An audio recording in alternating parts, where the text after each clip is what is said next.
প্রবেশদ্বার দিয়ে প্রবেশ করেই যদি ডান দিকে তাকান তাহলে পড়বে একটি মন্দির। মন্দিরের সামনে বেশ বড় একটা এরকম উঠোন মতন আছে।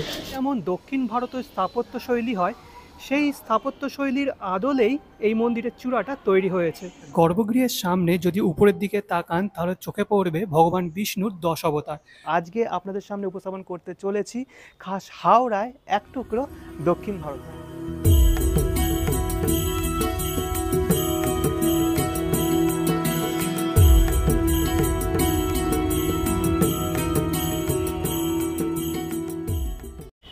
নমস্কার বন্ধুগণ, কেমন আছেন আপনারা? আশা করি ভালো আছেন। 2 বছর আগে আপনাদের সামনে উপস্থাপন করেছিলাম খাস কলকাতায় এক টুকরো দক্ষিণ ভারত, কিন্তু আজকে আপনাদের সামনে উপস্থাপন করতে চলেছি খাস হাওড়ায় এক টুকরো দক্ষিণ ভারত। হ্যাঁ, একদম ঠিক শুনেছেন। হাওড়া জেলার শালিমার স্টেশনের ঠিক অপোজিটে এমন এক মন্দির আছে, যে মন্দিরে প্রবেশ করা মাত্রই আপনাদের মনে হবে যে দক্ষিণ ভারতের কোনো এক মন্দিরে আপনারা প্রবেশ করেছেন। মন্দিরের গঠনশৈলী পুরোপুরি দক্ষিণ ভারতের স্থাপত্যশৈলীতে তৈরি। এই মন্দিরটা কোথায় আছে, আপনারা যেতে চাইলে কিভাবে যাবেন, মন্দির খোলা এবং বন্ধ হওয়ার সময় কী আছে, সব কিছু ডিটেলস শেয়ার করেছি এই ভিডিওতে আপনাদের সঙ্গে। তাই ভিডিওটি একদম স্কিপ না করে লাস্ট অবধি দেখবেন এবং ভালো লাগলে অবশ্যই লাইক, কমেন্ট, শেয়ার এবং সাবস্ক্রাইব করে আমাকে আশীর্বাদ অবশ্যই করতে হবে। তো চলুন বেশি কথা না বাড়িয়ে রওনা দেওয়া যাক খাস হাওড়ার এক টুকরো দক্ষিণ ভারতে।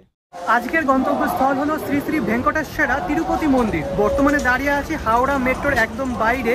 তো কি করে যাবেন এই শালিমার স্টেশন পর্যন্ত, কারণ হাওড়ার থেকে ডাইরেক্ট কোনো ট্রেন নেই। সাঁতরাগাছির থেকে আছে, কিন্তু দিনে দুটো। তো সেক্ষেত্রে আপনারা হাওড়া বাস স্ট্যান্ড থেকে ধরে নিতে পারেন বাস। বাসে করে যদি যান তাহলে আপনাদের নামতে হবে বেতাইতলা মোড়। সেখান থেকে মাত্র 10 মিনিটের হাঁটার পথে পৌঁছে যেতে পারেন এই শালিমার স্টেশন। কিন্তু আমি যাব টোটো রুটে। তো টোটো রুটটা কোথায় আছে সেটা আপনাদের দেখিয়ে দিচ্ছি, চলুন। বর্তমানে দাঁড়িয়ে আছি হাওড়া স্টেশনের যে নিউ কমপ্লেক্স তার একদম সামনে, আর তার ঠিক পাশেই রয়েছে হাওড়া পার্সেল অফিস। এই যে এখানে ফুড কোর্ট আছে, এক্সিকিউটিভ লঞ্চ আছে। তো এর পাশ দিয়ে আমাদের যেতে হবে সামনের দিকে। সামনে দেখতে পাচ্ছেন একটা জলের ট্যাঙ্কি রয়েছে, এই যে। তো এটাকে আপনি ল্যান্ডমার্ক হিসাবে চিহ্নিত করতে পারেন। তো পার্সেল অফিস তার কিন্তু সামনেই রয়েছে মা গঙ্গা। আর পার্সেল অফিসের ঠিক সামনে এই যে জলের ট্যাঙ্কি একটু আগে আপনাদের দেখালাম, এই জলের ট্যাঙ্কির দুপাশ দিয়ে দুটো রাস্তা চলে গেছে। একটা গেছে এই সাইডে, আরেকটা গেছে এই সাইডে। আমাদের ধরতে হবে এই জলের ট্যাঙ্কির ডান দিকের এই রোডটা। এই রাস্তাতেই কিন্তু পড়বে রেল মিউজিয়াম। হাওড়া স্টেশন থেকে শালিমার স্টেশন পর্যন্ত দূরত্ব হলো 5 কিলোমিটার। তো আপনাদের কিন্তু 1.5 কিলোমিটার হেঁটে তারপরে এই টোটো ধরতে হবে। তো যারা ভাবছেন হাঁটবেন না, তারা হাওড়া নিউ কমপ্লেক্সের সামনের থেকে টিপের ট্যাক্সি ধরে নিতে পারেন। ভাড়াটা একটু বেশি পড়বে। একটু আগেই বললাম যে এই রাস্তায় রেল মিউজিয়াম পড়বে। এই যে রয়েছে ডান পাশে রেল মিউজিয়াম। তো আপনারা কিন্তু এই রেল মিউজিয়ামে একবার ঘুরে দেখতে পারেন। রেল মিউজিয়াম তার ঠিক অপোজিটেই টোটোগুলো দাঁড়িয়ে থাকে। এই টোটো করেই আমাদের যেতে হবে। এটা হচ্ছে সব থেকে সহজ পথ। রেল মিউজিয়ামের একদম বাদিকে কিন্তু এই টোটো দাদারা থাকে। তো ভাড়া কত দাদা? 30 টাকা করে পার হেড পড়বে। আর দাদার কাছ থেকে শুনলাম রাতের বেলা আপনি ফ্যামিলি নিয়ে আসেন এই রাস্তা দিয়ে, তাহলে কিন্তু যথেষ্ট সেফ। এখানে সন্ধ্যেবেলা আসবেন না, ওপর ভিড় থাকে, দেখে আপনার খালি কল আছে টোটো করে আমাকে নামিয়ে দিল এখানে। আমাকে যেতে হবে এই রেল লাইন পার হয়ে। আর যদি বাসে করে আসেন তাহলে সামনে পড়বে বেতাইতলা মোড়। সেই বেতাইতলা মোড় থেকে 10 মিনিটের হাঁটা পথে এই রাস্তা দিয়ে আপনাদের আসতে হবে। তো চলুন সামনের দিকে এগিয়ে যাই। আর আরও একটা কথা বলে রাখি, টোটোতে আমার সময় লাগলো 20 মিনিট মতো, আর ভাড়া পড়লো জনপ্রতি 30 টাকা। হাওড়া স্টেশন থেকে এই টোটো স্ট্যান্ড পর্যন্ত আসতে আপনাদের বেশি হাঁটতে হবে না, কারণ 1.5 কিলোমিটার বেশি বলেছি, 1 কিলোমিটার মতন দূরত্ব আছে। তো চলুন সামনের দিকে অগ্রসর হওয়া যাক। আচ্ছা, বলে রাখি, যেখানে টোটো করে নামলাম সেখান থেকে মন্দিরের সামনে পর্যন্ত আসতে আমার সময় লাগলো প্রায় 5 থেকে 7 মিনিট। আমাদের মতো ইয়ং মানুষ কিন্তু অনায়াসে চলে আসতে পারবে, কিন্তু একটু বয়স্ক হলে তাদের কিন্তু খুবই অসুবিধা হবে, কারণ রেল লাইন ক্রস করতে হচ্ছে আর রাস্তাটা প্রচণ্ড বাজে। ঠিক আছে, তো আমার সাজেশন এটাই থাকবে যে আপনারা ক্যাব বুক করে নেবেন। ক্যাব বুক করলে একদম স্টেশনের সামনে পর্যন্ত চলে আসবে। তো এই ভিডিওটা কিন্তু শুধুমাত্র মন্দিরের জন্য নয়, যারা হাওড়ার থেকে শালিমার স্টেশন পর্যন্ত আসতে চাইছেন তাদের ক্ষেত্রেও অনেকটা বড় হেল্পফুল হবে। তা এই হলো শালিমার স্টেশন, তার ঠিক পাশেই রয়েছে এই মন্দিরটি, অর্থাৎ খাস হাওড়ায় এক টুকরো দক্ষিণ ভারত। আর মন্দিরের গায়ে লেখা আছে 100 years old শ্রী রামা শ্রী ভেঙ্কটেশ্বরা বালাজি টেম্পলস। এই যে 100 বছর পুরনো, বেশ প্রাচীন কিন্তু। প্রবেশদ্বারের একদম উপরের দিকে দেখতে পাচ্ছেন বজরংবলির একটি মূর্তি আছে। আর মন্দিরের গঠনশৈলী এই যে দেখতে পাচ্ছেন উপরের চূড়াটা পুরোপুরি দক্ষিণ ভারতের যে মন্দিরগুলো হয় তারই স্থাপত্যশৈলী রীতিতে তৈরি আছে। একদম উপরে দেখতে পাচ্ছেন ভগবান বিষ্ণুর একটি বিগ্রহ আছে, আর তাকে ঘিরে আছেন গরুড় দেবতা, আর খুবই কালারফুল। তো এটা হলো মেন গেট। তো চলুন, গেট তো বন্ধ আছে দেখছি, কেউ আছে কিনা দেখি।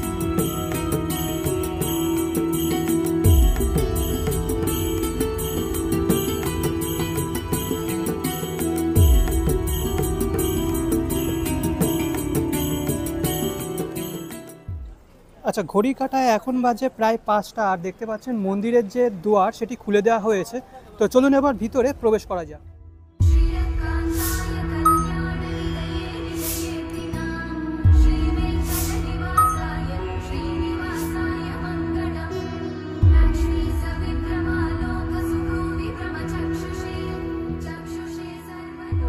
প্রবেশদ্বার দিয়ে প্রবেশ করেই যদি ডান দিকে তাকান তাহলে পড়বে একটি মন্দির, আর বাঁ দিকে রয়েছে মূল মন্দিরটি।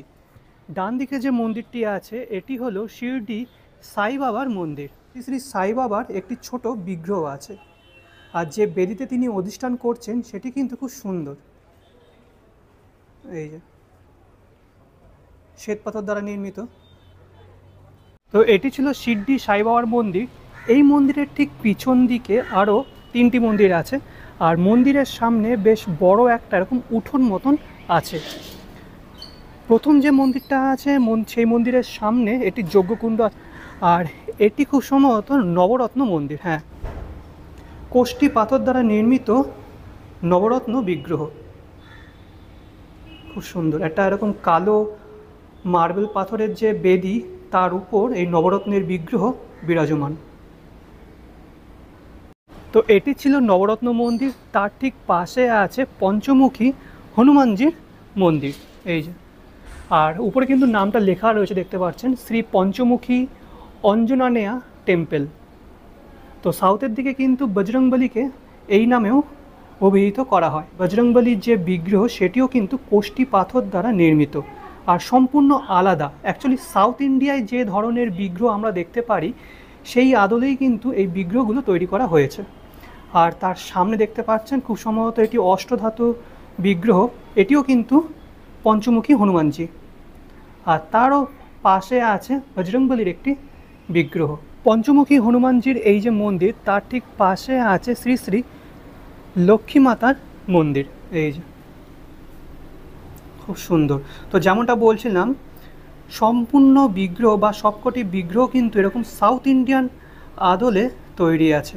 আর এই বিগ্রহটি দেখতে পাচ্ছেন কোষ্ঠী পাথর দ্বারা নির্মিত। একবার জুম করে আপনাদের দেখাচ্ছি। গলায় রয়েছে এরকম গাঁদা ফুলের মালা, খুব সুন্দর।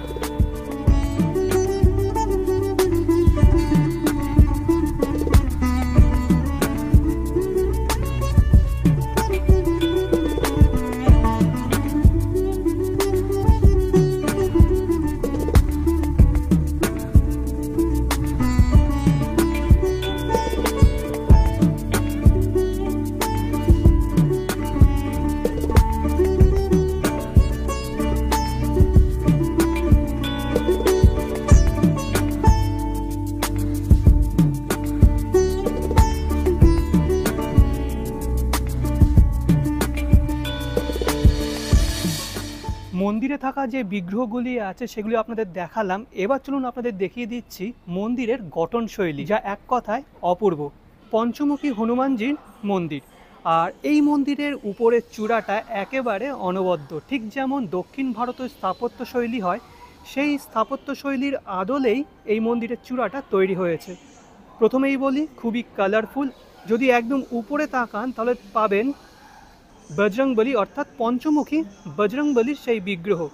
আর এই বিগ্রহটাও কিন্তু খুবই রঙিন। এপাশে আছেন হনুমানজির আরেকটি বিগ্রহ, আর এপাশেও কিন্তু হনুমানজির বিগ্রহ আছে।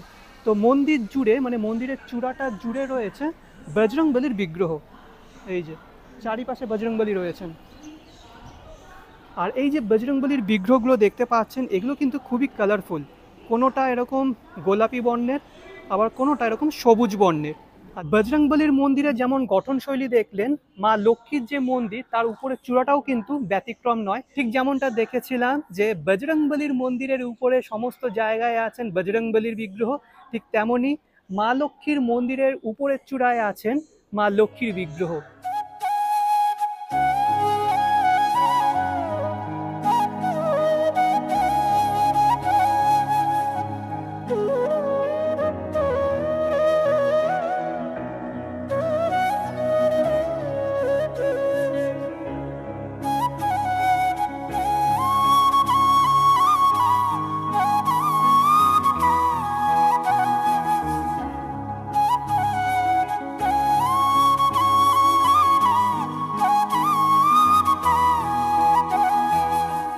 এই যে দুটো মন্দির দেখছেন তার ঠিক মাঝখানে আছে একটি তুলসী বেদী, এই যে।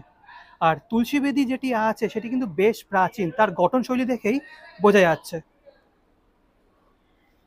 এই মন্দিরের ঠিক পাশে রয়েছে একটি স্থায়ী মণ্ডপ, যেখানে বিভিন্ন অনুষ্ঠান সময় বা উৎসবের সময় এই মণ্ডপ ব্যবহার করা হয়। আর এই মণ্ডপের ঠিক পাশেই রয়েছে মূল মন্দির। এই মূল মন্দিরের যে চূড়াটা আমি এখান থেকে দেখিয়ে দিচ্ছি জুম করে, একবার দেখুন কি সুন্দর গঠনশৈলী। এই যে যেমনটা বলেছিলাম, পুরো দক্ষিণ ভারতের স্থাপত্য শৈলীতে তৈরি আর খুবই রঙিন। যেমনটা আমরা দক্ষিণ ভারতে গেলে প্রত্যেকটা মন্দিরের চূড়ায় দেখতে পারি যে চূড়াটায় অসংখ্য দেবদেবীর বিগ্রহ আছে, এখানেও কিন্তু তার ব্যতিক্রম নয়।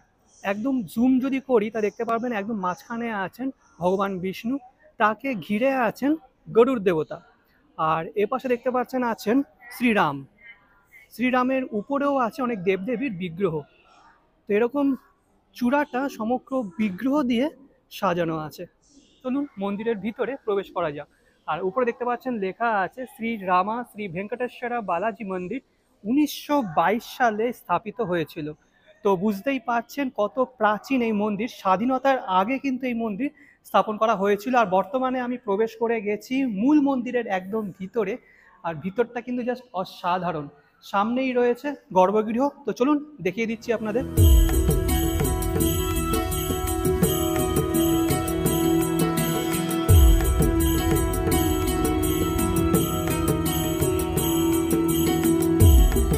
দাঁড়িয়ে আছি গর্ভগৃহের একদম সামনে। গর্ভগৃহের যে সামনের দেওয়াল সেখানে দেখতে পাচ্ছেন এক পাশে আছেন জয় এবং আরেক পাশে আছেন বিজয়। আর এ পাশে আছে এক পাশে বজরংবলীর বিগ্রহ, আরেক পাশে আছেন গরুড় দেবতা। এই যে মূল মন্দিরে মোট দুটি গর্ভগৃহ আছে। একটিতে আছেন ভগবান তিরুপতি। ভগবান তিরুপতির এক পাশে আছেন মা লক্ষ্মী, আরেক পাশে আছেন মা পদ্মাবতী। পাশের গর্ভগৃহে আছেন শ্রীরাম, শ্রী লক্ষণ, মা সীতা ও বজরংবলী সহ আরও দুই দেবতা। বলে রাখা ভালো, এই বিগ্রহগুলি দক্ষিণ ভারতীয় যেমন বিগ্রহ বা মূর্তি হয় তারই আদলে তৈরি, এবং বিগ্রহ আনাও হয়েছে দক্ষিণ ভারত থেকে। ভগবানের মূর্তি বা বিগ্রহ কেন কৃষ্ণ পাথরের তৈরি হয় সে কথাও জানালেন মন্দিরের পুরোহিত মশাই। চলুন সেটি শুনে নেওয়া যাক। मेरा नाम तो जगदीश शर्मा है। मंदिर 1922 में प्रतिष्ठा किया था। यहाँ पहले जो पार्किंग एरिया देख रहे वहाँ पर पूरा साउथ लोग काम किया था, रेलवे वो साउथ लोग मंदिर का प्रतिष्ठा किया था। उस समय से डेवलपमेंट होते आए थे। मंदिर अभी देख रहे वो छोटा है थोड़ा सा। मंदिर पहले था, जो अभी रेलवे स्टेशन है ना, वो जो एंट्रेंस हो रहा है वहाँ तक मंदिर है। मंदिर और स्कूल दोनों भी है। साउथ का स्कूल था, उसके बाद तो 2017-18 में थोड़ा सा उसका रेलवे से कॉम्प्रोमाइज़ होने के बाद छोटा हो गया। मंदिर में हर दिन सुबह 6 बजे खोलते, 6-6:30 बजे मंदिर खोलते, 11:30 बजे बंद हो जाते। शाम को 4-4:30 बजे खोलते, 7:30 बजे तक।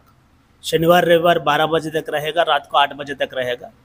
इसमें मंदिर में स्पेशल क्या है, किसी को भी जो भी पूजा करना है, पूजा तो हर नित्य पूजा तो होता है 108 का नाम से, स्पेशली करना है मतलब 1000 नाम से भगवान का अर्चना करना है, नहीं तो अभिषेक करना है, नहीं तो कल्याण करना है, कम से कम 3 दिन 1 हफ्ता पहले बोलना पड़ता है।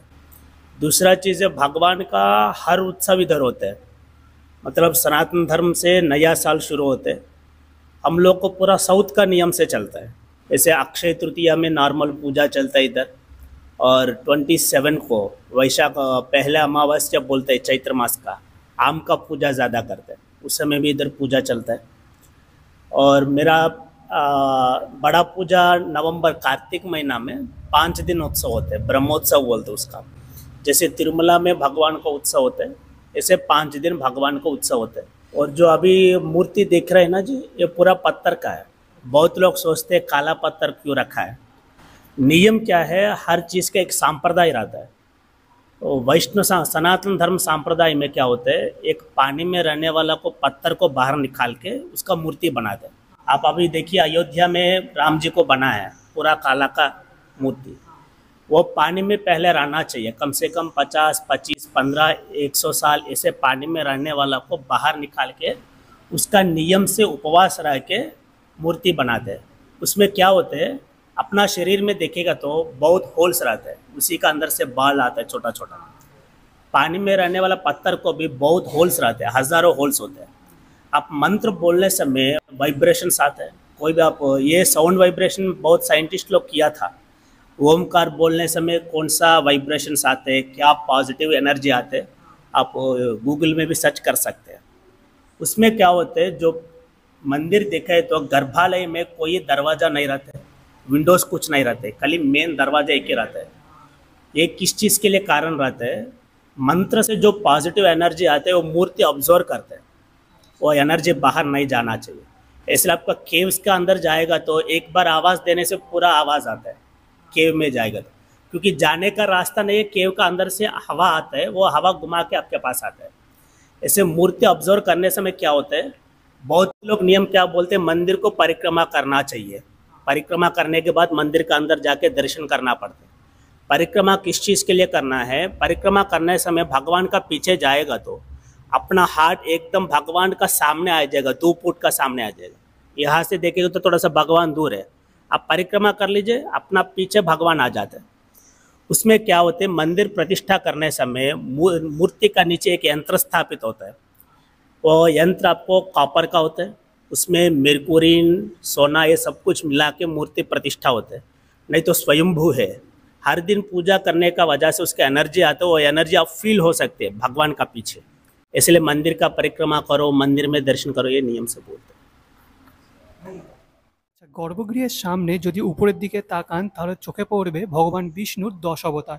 প্রথম থেকে যদি শুরু করি তাহলে এক এক করে রয়েছেন ভগবান বিষ্ণুর মৎস্য অবতার, তারপরে আছেন কুর্ম অবতার, আছেন বরাহ অবতার, বরাহ অবতারের পাশে আছেন নরসিংহ অবতার, এদিকে আছেন বামন অবতার, মাঝখানে আছেন ভগবান বিষ্ণুর একটি বিগ্রহ, তার পাশে আছেন ভগবান পরশুরাম, এদিকে আছেন শ্রীরাম, এদিকে শ্রীকৃষ্ণ, এদিকে গৌতম বুদ্ধ এবং সবার শেষে আছেন ভগবান বিষ্ণুর শেষ অবতার অর্থাৎ কল্কি অবতার। আচ্ছা, তো এই ছিল খাস হাওড়ায় এক টুকরো দক্ষিণ ভারত তথা অন্ধ্রপ্রদেশের তিরুপতি মন্দির। কেমন লাগলো এই ভিডিওটা অবশ্যই কমেন্ট বক্সে কমেন্ট করে জানাবেন। যদি ভালো লেগে থাকে তাহলে অবশ্যই লাইক, কমেন্ট, শেয়ার এবং সাবস্ক্রাইব করে আমাকে আশীর্বাদ অবশ্যই করতে হবে। নেক্সট ভিডিও খুব তাড়াতাড়ি আসছে, আনটিল দেন ভালো থাকবেন, সুস্থ থাকবেন। আজকের জন্য বিদায়।